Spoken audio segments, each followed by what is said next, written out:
And I don't know what 11-year-old I would trust with that, but she gave me a little bitty kindergarten Sunday school lesson, and she said, come back next week and teach the kindergarten. So I did. And that was the beginning. So when I say, I really can say it's been 34 years. And all through high school, I was involved in children's ministry. I went to Bible college for a couple of years and focused on children's ministry, and it's my love. And now that I have my own kids, it has a whole new dimension to me. And so my kids are a little bit older than children's ministry. They're 6th and 8th grade now, so you guys can pray for me. Mm-hmm. Who has middle schoolers? It's such a ride. They're so sweet and precious and unpredictable. And they're boys on top of that. They're boys. They're boys. A little bit about my story. I grew up in a Christian family, and my parents were the kind of parents that were at church every time the doors were open. I mean, every time. And we were there Sunday morning, Sunday night, Wednesday night, whatever, we were there. My mom ran the youth ministry, the women's ministry. My dad was involved in all kinds of ministries, hospital ministry, prayer ministry, media, and so we were there all the time. I have a younger brother. He's 2 years younger than I am. So we grew up in the same world. Jesus was everywhere in our house. I would wake up and my mom would be in her chair reading her Bible, praying. It was all over the place. And I told Debbie, like, my mom just smothers my kids with Jesus. That's how we grew up, was Jesus was everywhere to the nth degree.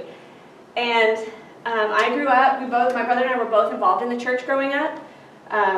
I was involved leading worship and doing kids, and he was involved, I think he did a little bit of leading worship and doing some things with the teenagers. And as we got older, I went to church every Sunday. I stayed involved when I was in college. No matter what I did on Saturday night, I was at church on Sunday morning. My brother, not so much. And that's kind of, I mean, when my grandmother passed, I remember, it was about 10 years ago, we had a conversation. We're both in our 30s, and he said, I don't even know what I believe. And we grew up in the same house, same parents, same church, same experiences. How does that happen? As a parent, that's really scary to me, because my number one desire is that my kids grow up to follow God and to love God and to live their life in a way that would be pleasing to God. And so I have 2 people in my house right now, and I sure hope they get it. And there's no guarantee, right? As a parent or grandparent, do you feel like, am I doing it? Are they getting it? Do you guys feel that way too? Just know you're not alone. There's no manual, and every kid's different. There are some things that we can do, and some ways that we can open doors for them to think about their faith and to own their faith. And of course, I have my theories about, why my brother is struggling to own his faith and why I dove in deep. But I don't know. I don't know why. So I'm not here to say I have all the answers, but I am here to encourage you and give you some practical things to do and talk about hopefully opening the doors for them to own their faith. I'm not going to tell you have to have family devotions, but if you're having family devotions and it's working, please keep doing it. You have to kind of find what fits your family culture, and it'll change as they get older. But I'd like to know a little bit about you before I go on. There's so many of you, so I'm not going to have you all share individually, but if you have preschoolers, like younger than kindergarten, raise your hand. God bless you. If you have elementary, 1st through 5th. Okay. And what about middle school or high school? Do you have anyone with older kids? If you're a grandparent. Oh, God bless you guys. I am telling you, I am so grateful to have my parents nearby. And they're quirky and they're funny, and yeah, they smother my kids with Jesus, but my kids adore them. And I'm going to tell you, grandparents, what you say, they hear it. The kids hear it. What you do, the kids see it. And they will internalize it quicker than their mom who's telling them to clean up their room, put their clothes away, eat their vegetables, and love Jesus. My grandmother was probably the most influential person in my life. And she influenced my faith. And so don't discount your influence on those kids. And if you have grandparents nearby, expose your kids to them, especially their faith. And you know those grandparents are praying for those kids. I think my mom might pray for my kids more than I do. As parents, we get so caught up in the lunches, school, practice, dang, where's the uniform? Oh, shoot, it's dirty. And we get so caught up in that in the everyday that we lose that most important thing that we want to give our kids. I'd like you to take a minute and think about what is it you want for your kids' faith when they walk out the door at 18 or 35 or whatever the situation is. What is it that you want them to have? And I'd like you to think about it and share it with somebody next to you. And if you're thinking about your grandkids, that's fine too. But what is it that you want? This is your turn. I'm going to give you a minute, because that's a deep thing to think about. But if you could put it into 1 or 2 sentences, what would you say? Steve, that You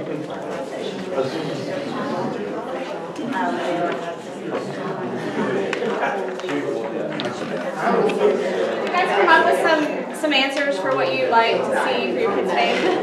I'd love to hear from a couple of you, because everybody's going to have something different. Who wants to share?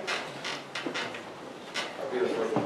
I think for me and my wife, I think forgiveness is a very important part of what Jesus offers us. Ability to forgive ourselves and forgive others as quickly as possible, and understand that we make mistakes and move forward and learn. I think that's a really important one for us in our household. Great, that's great. Thank you. What else? I grew up in this church and moved away, went to college, moved further, and then came back. And I always had this church. So I just want him to know this is always here. Grow up here. And even if you don't find a new church family, in college or whatever, you can always come home. I love that. Thank you. What else? And it's about a relationship with Jesus, that he's your friend. And he's always there for you, even when nobody else is. Have a couple more. Strength, strongly strengthen their faith and strength to overcome the world with us.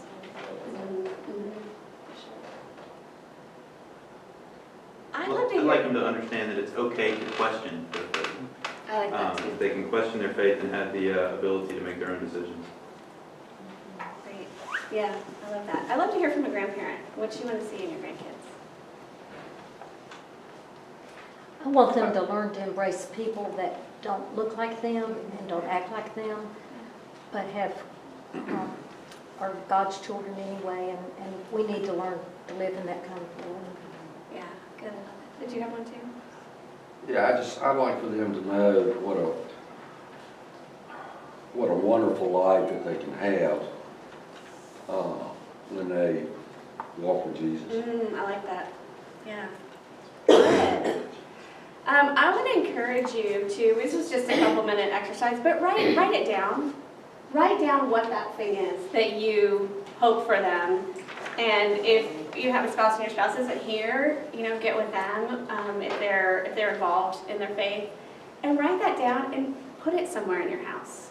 You can put it on your mirror in your bathroom so you see it every day, but it's so easy to get caught up in the day-to-day things and why can't I get him to do his homework? And is he eating enough vegetables? And all this, we worry about so many things and we forget the most important because it's not urgent. It's not going to show up as urgent ever, so we have to keep it in front of us. So I've handed you a couple of things.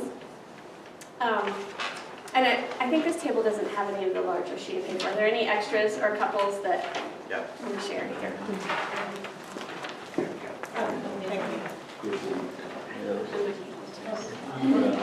Share one.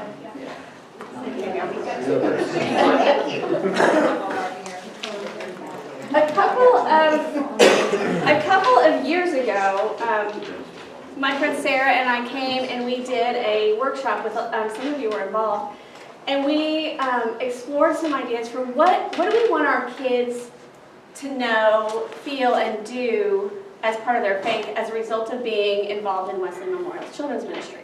And so out of that weekend came this list of core competencies. And I am not in education per se, but I can tell you a core competency is something we want our kids to master. So if you look at this list of things that we have committed to making sure our kids master as part of this children's ministry, I think everything that you've said I want my kids to have is in this list somewhere.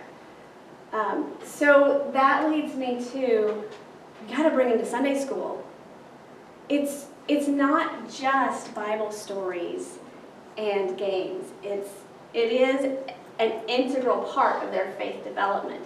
And it's a sacrifice. Honestly, it is a sacrifice to get up on Sunday morning and bring them to Sunday school. The hard part about it is we don't see the fruit of it that day. You can get in the car and say, what did you learn? And they are not going to tell you, especially if they're a boy. They are not going to tell you. They are going to tell you what game happened, maybe if you're lucky, but really they're more worried about what's for lunch. And can so-and-so come over this afternoon? And the fact that they're not talking about it is fine. Just know that. The hardest part about our kids' faith development is there's no outward evidence that it's happening until it's done. You know what I mean? So we can test their math skills in school. We can see that they're learning to read, but we can't measure what's happening in their hearts. But we keep putting it in, and we keep putting it in. Behaviors don't always show that, and kids' personalities are so different. So I have one who will tell me everything that's on his mind. And I have one that I will never know what's happening in his head or in his heart. And even when he does tell me, I'm not really sure he's telling me the truth. So we expose them as much as we can to things that will help their faith. And the other thing is volunteer once in a while. It says to them, this is important to me, and they're watching us. I'm not saying you have to teach Sunday school every Sunday, but there are so many places to get involved and show your kids by your actions that their faith development is important to you as well. I'll tell you a little bit about my husband. Didn't really grow up in church. They had a boat, they went to the lake every weekend, they would go on Christmas and Easter. In fact, we grew up in the same church, but I didn't meet him until I was 21. That's how seldom he went, and I was always there. So he didn't grow up with the Bible stories, Father Abraham, none of the songs. He didn't grow up with memory verses or any of that. 30 days after we got married, I got my first full-time job in the children's ministry. And so, because of the nature of the job, I needed an extra volunteer most of the time. And so he got to come with me. And some of it was he was working out of town all week and I was working at the church on the weekend, and he was like, if I'm going to see you, I'm going to have to serve with you. So that's what we did. He didn't have it. He was a Christian. He had, gone to church as an adult, but as a kid, he didn't have any of that. He learned all of his Bible stories as a 29-year-old man with the kids. And so I wanted to say that to say, don't be intimidated by, I don't know anything. When we learn with the kids, it's actually more powerful. It's fine to go in and teach them, but learning with them is a bonding experience. And it's so powerful. And I will tell you, fast forward a few years to when our kids were little, he would read to them most nights, and he would read them Bible stories. And he had so much more patience than I did. He would sit there and talk to them, and I was like, peace out. You enjoy that. But he was the one. I'm the one that went to Bible college. I'm the one that grew up in church. He was the one that, because of his involvement in the church and in volunteering with kids, he did a lot to shape their faith when they were little. And just reading Bible stories and talking about stuff. Some of those conversations I don't want to be in anyways. They were, the kids would ask some questions, and they would go on forever and ever, and it's like going on 9 o'clock, and I've been with them all day, so it was great, but the point I want to say is get involved with what they're doing in the church. If you don't want to be in a classroom with kids, that's fine. There are other things, other ways to show them, hey, and ask Debbie. She has places for you to get involved. But every event, everything is built to drive these core competencies. So know that just getting involved, you're saying to your kid, this is really important to me. I hear parents say that I don't want to shove religion down my kid's throat. I want them to choose for themselves. That's great. But we have to give them something to choose. We make them eat their vegetables, right? We make them do their homework, hopefully. I'm struggling with that right now. We have to give them the basics so that when they're older, they can make that choice. I like to compare it to when they're babies, we put them in a playpen or a pack and play. We give them a safe place to explore. We give them some boundaries, but we want them to explore. And even a 2-year-old can explore some things about God with some safe boundaries. We might read a Bible story and ask them what they think. They may or may not think anything. They may think the picture of Adam and Eve was funny. But there will be that time where they dig deep and they find something. So with safe boundaries, at a preschool level, we're probably just talking about Bible stories and love and God loves you and things like that. At a elementary level, we can get a little bit deeper. We're not ready to talk about what's God's best for a Christian marriage because that's not a safe boundary for a 7-year-old. But we may be talking about how we show God's love to someone else, or how we include someone who's different from us. That's showing God's love. And things that come up in their everyday, those are things that we can say. Let's say we have, this is what I want for my kids' faith. I want them to know that it's great to show Christian love to include people who are different than they are. They're gonna come home one day and be like, this weird kid, mom, da da da da da. Who's had that? They come home with this stuff and they're complaining about this kid, da da da, or this kid was unkind. That is our opportunity. And it doesn't always feel like it, but that's our opportunity to say, what do you think about what God would say to that? What do you think about what Jesus would say about that? And even when they're little, giving them questions instead of answers.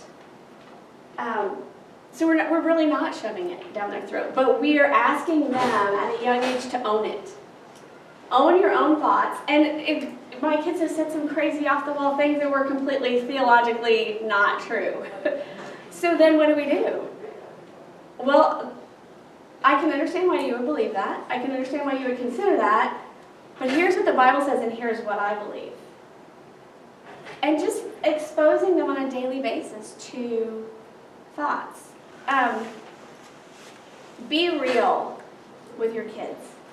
And I think that's one thing that we struggle with because we want to have the answers for them. But I don't have the answers. I probably have more questions now than I did 20 years ago. But I have some things that I'm really firm on. That's okay. It's okay for our kids to see that we have questions. And it's okay to explore those questions together, especially when they get to 4th, 5th, and older. My 14-year-old asked me a question, and that's a great question. How can we explore an answer to that? It's okay. So let them see that you have questions. And the Bible's really clear saying that now we see through a glass darkly. We're supposed to have questions. So I think it was you that said it's okay to ask questions. Let them see us ask them questions. That's okay. And you know what your kids can handle and what they can't. But they know 10 times more than we think they do. They're just not telling us. If you think they know this much, they know this much. So we can ask questions and we can listen. And then just letting them exploring things together. Debbie was telling me a great story yesterday about she went on a mission trip with her son when he was a teenager. And that is still one of the most impactful things in his life, was experiencing that with his mom. And so that's what our kids need from us. Let's experience our faith together. I've read so much and I've heard so much about, family ministry and the church, and Debbie and I have talked for hours about family ministry and what is it and what, and it seems like nobody really knows what it is. I think we just need to experience God together. Whether that's praying about something together, whether that's talking about being in worship together, them seeing us serve in a Sunday school class or at a church event, experiencing that together as a family is really powerful for our kids.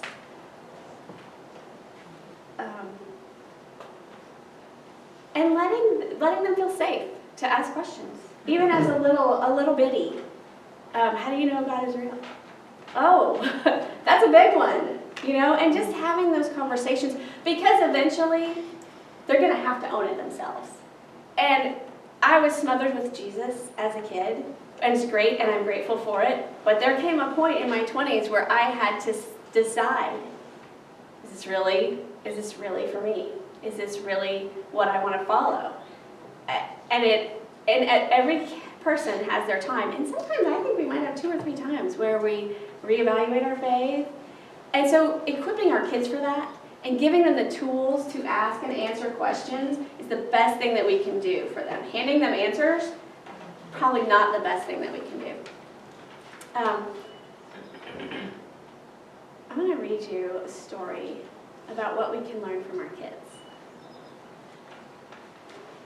We were the only family with children in the restaurant. I sat Eric in a high chair. Suddenly, Eric squealed and said, "Hi there." He pounded his hands on the high chair tray and wriggled and giggled with merriment. I looked around and saw the source of his merriment. It was a man with a tattered rag of a coat, dirty, greasy, and worn. His pants were baggy, with a zipper at half-mast, and his toes poked out of would-be shoes. His shirt was dirty, and his hair uncombed and unwashed. His whiskers were too short to be called a beard, and his nose was so varicose it looked like a road map. We were too far from him to smell him, but I was sure he smelled. His hands waved and flapped on loose wrists.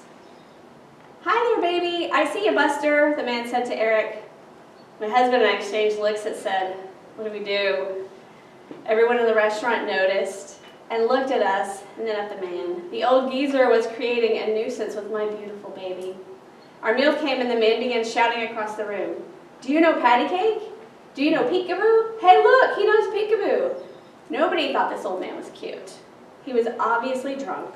My husband and I were embarrassed. We ate in silence, all except for Eric, who was running through his repertoire for the admiring Skid Row bum, who in turn reciprocated his cute comments.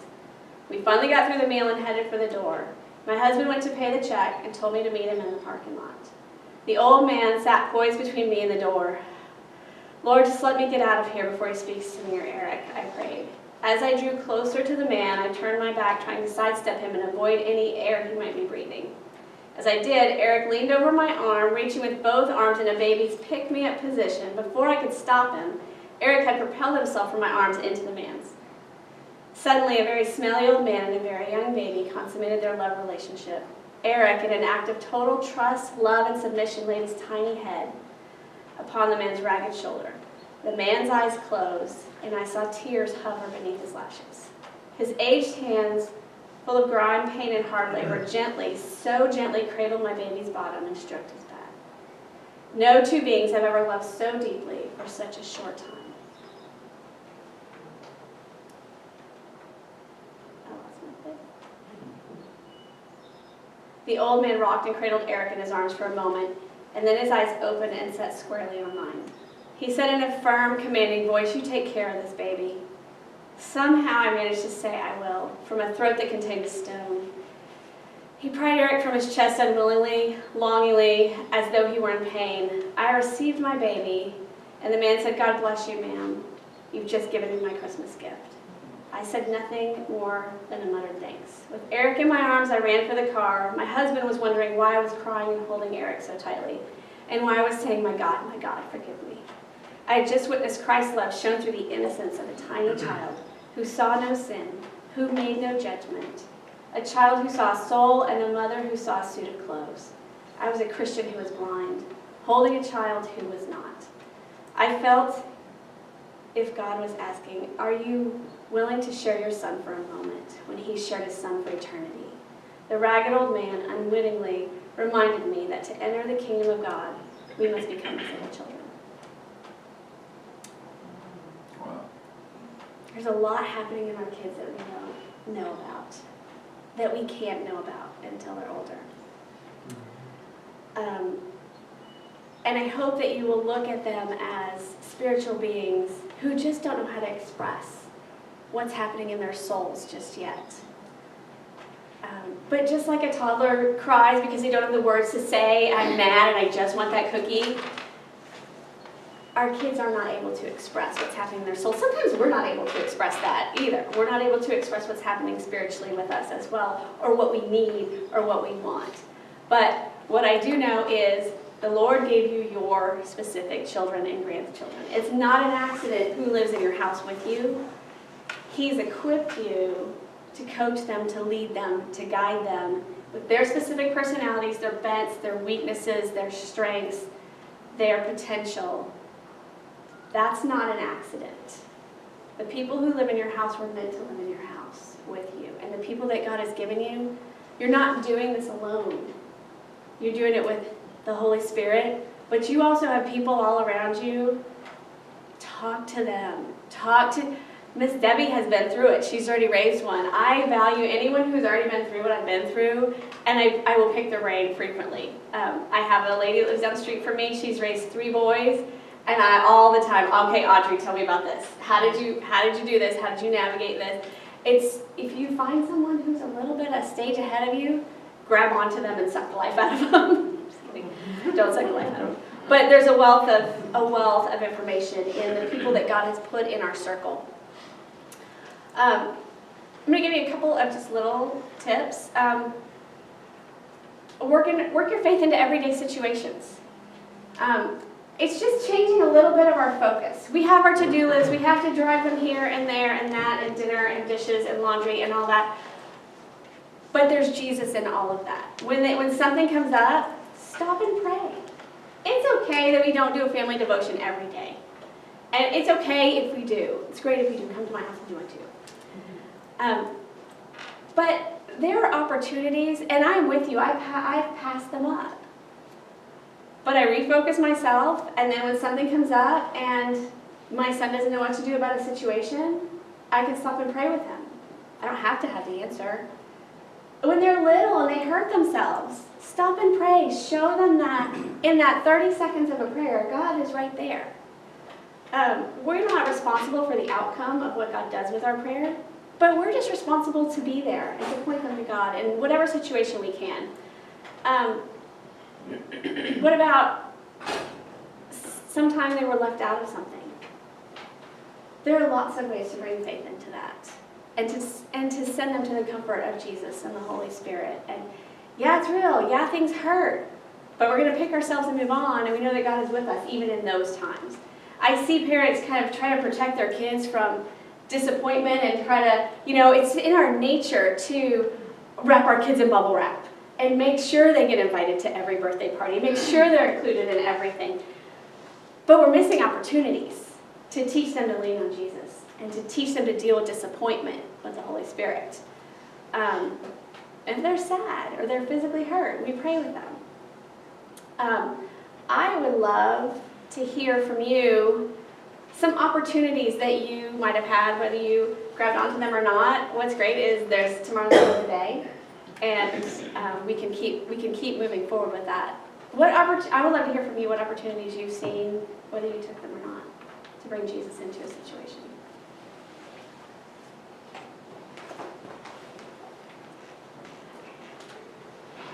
A lot of it deals with day-to-day stressors and things that, especially with our son, that stress him out and that worry him. He's a worrier, which he gets that honest. But just for him to be able to know that instead of worrying, instead of stressing over these things, I can step back and pray about this for 15, 30 seconds, and it can bring peace or calm me down.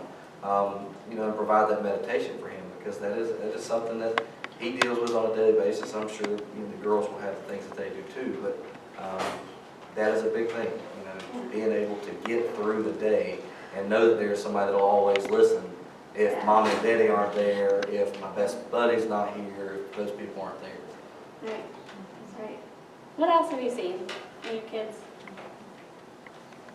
Saying earlier, that sometimes it's hard to see the results of the involvement that you've had with your children at church, at home, at school, that those results may not come right away. But I know, and looking around the room, knowing a lot of these children whose parents are here, we do see that quite often if you're looking closely enough, to where the little acts of kindness, a hug of a friend, a kind word to a stranger. My youngest knows no stranger at all. We really are sort of struggling a little bit with what is good and acceptable time in a little stranger danger. Right. There are those areas, but the words that they say, they'll bust out in song, sharing words of kindness with friends, just sitting down and just spending time. Yeah.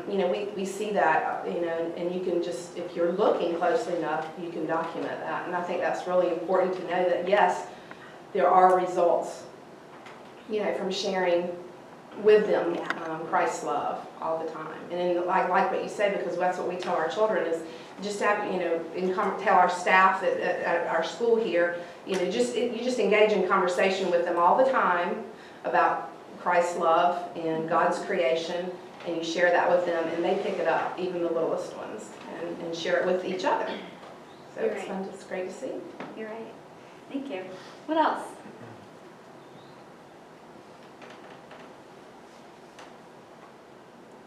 I think one of the biggest opportunities in our household is our kids' frustration over sometimes not getting the material things that they want, and constantly resorting back to praying on that fact that it's not about the material things, and there's other kids all over the world that, we're out of chocolate Cliff Bars this morning, and I know that frustrates you, but let's look at the big picture here. We have 500 other things to eat in the house right now, and the fact that we even have anything to eat, let's be thankful. Let's shift our gratitude as fast as we can and get through that moment. It is a really big opportunity that we see day to day.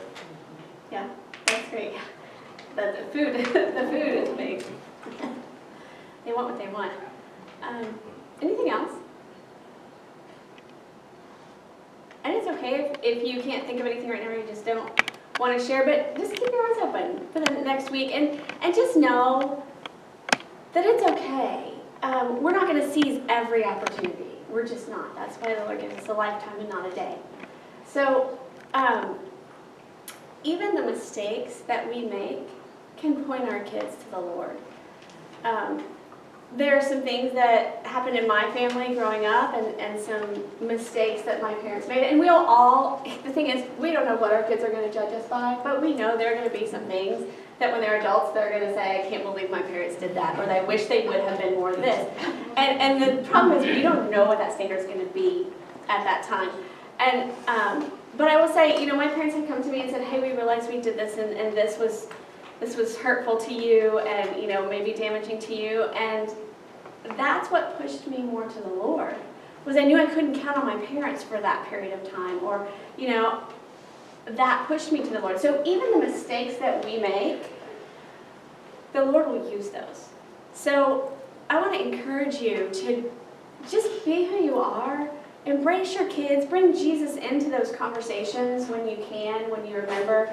Have a picture of what you want for them spiritually. I can't encourage you enough to spend a few more minutes praying and thinking about what you really want to see in them spiritually. Write it down and put it somewhere where you can see it. And it's fine if they see it. They should know. They should know what we want for them. It's not a secret. It's not a trick, you know. I wrote mine down and I didn't share it. I'll tell you what. I want my kids to have an authentic faith that connects them to God's love and fuels a desire to share that love and live a life pleasing to God. That's it. And I can't really measure that, you know. And I see things right now in teenage boys that I wonder, are we on the right track? And then I see things where I'm like, wow, we are, and every day is different. And don't take a snapshot of today and stop and say that's where we're at, because in 5 minutes it's going to be different.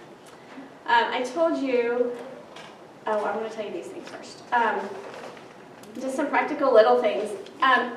I've been talking to another friend who's got older kids, and he said to me, "Do you notice the best way to talk to boys is in the car?" And I was like, "No." He said, "Because you're not looking directly at them, so they're not feeling self-conscious." So that was a little tip that I didn't know. Oh, and it's totally true. If they're not hungry, they will talk to me in the car. That's true. If they're hungry, you can just forget it. They're not going to talk.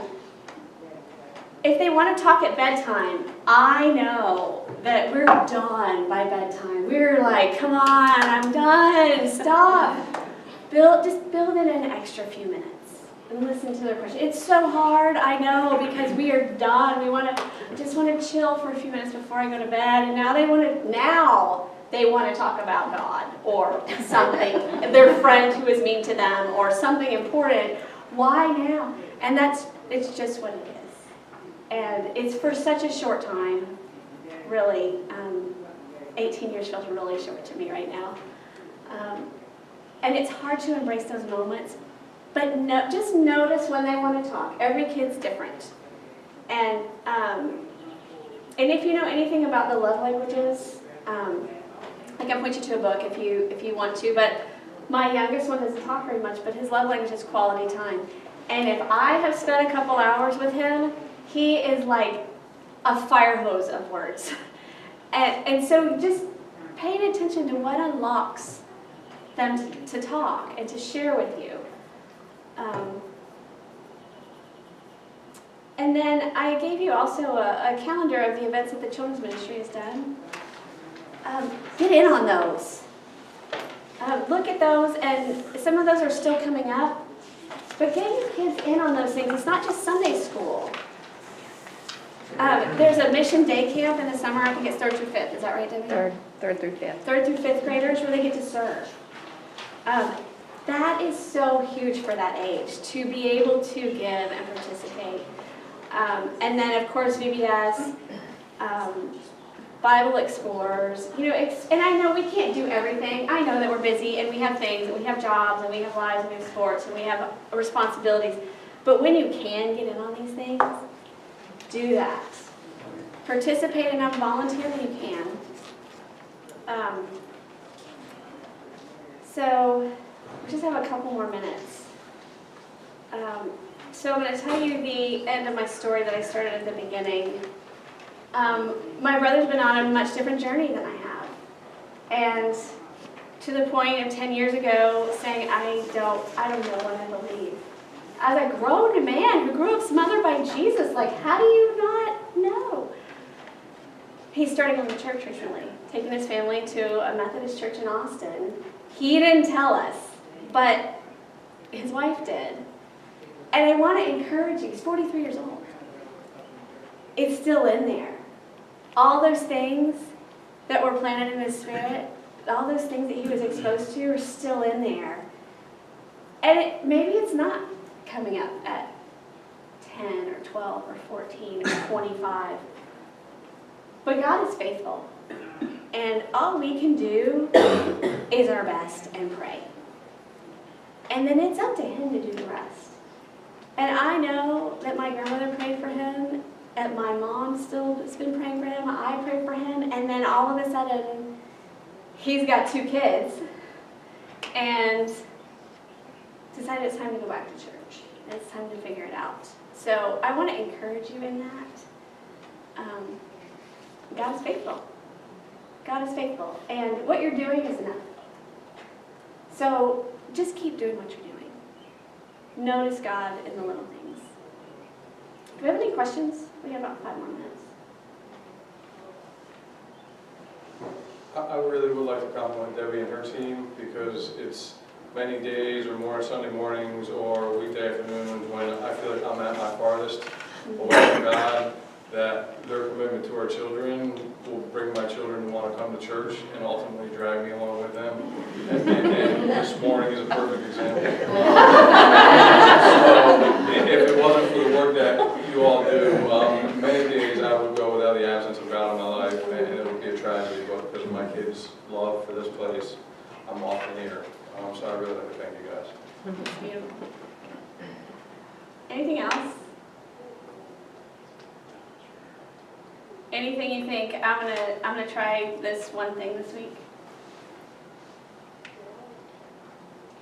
I think what you said about, being real whenever you mess up, because that happens more often than not, and just being honest with your children about that and saying, we could have talked about Jesus in this moment. We didn't, and I'm sorry, and this is, how I should have responded, and not being afraid to let our children see us make mistakes is really important. And not giving up. Because you do family devotions and they don't listen, and I'm like, I get it. Right, yes. They do hear it. I can tell you how many family devotion books I have in my house. Yeah. Anything else?